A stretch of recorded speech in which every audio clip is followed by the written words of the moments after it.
आज मी तुम्हाला उन्हाळ्यासाठी एक अत्यंत गुणकारी आणि नैसर्गिक फेस टोनर सांगणार आहे, जे तुमच्या चेहऱ्यावरील काळे डाग पिगमेंटेशन कमी करून त्वचेला नैसर्गिक चमक देईल। चला तर मग पाहूया हे ज्येष्ठ मधाचं मॅजिकल टोनर कसं बनवायचं। त्यासाठी आपल्याला लागणार आहे एक स्प्रे बॉटल भरून गुलाब जल आणि त्यामध्ये ज्येष्ठ मधाच्या 2 लहान तुकडे आपल्याला लागणार आहेत, एक छोटा चमचा ग्लिसरीन आणि एक अगदी छोटा खडा तुरटीचा। सर्वात आधी या स्प्रे बॉटलमध्ये आपल्याला गुलाब पाणी घ्यायचं आहे आणि त्यामध्ये ज्येष्ठ मधाचे तुकडे टाकायचे आहेत, 1-2 तुकडे फक्त।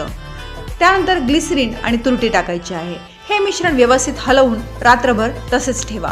सकाळी तुम्हाला दिसेल की पाण्याचा रंग बदलला आहे आणि ज्येष्ठ मधाचा अर्क त्यात पूर्णपणे उतरला आहे। हे टोनर फ्रीजमध्ये ठेवा। दिवसातून 3 ते 4 वेळा याचा स्प्रे करा।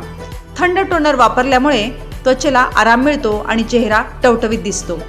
नियमित वापरामुळे तुमचे डार्क स्पॉट्स कमी होतात आणि त्वचा उजळण्यास मदत होईल।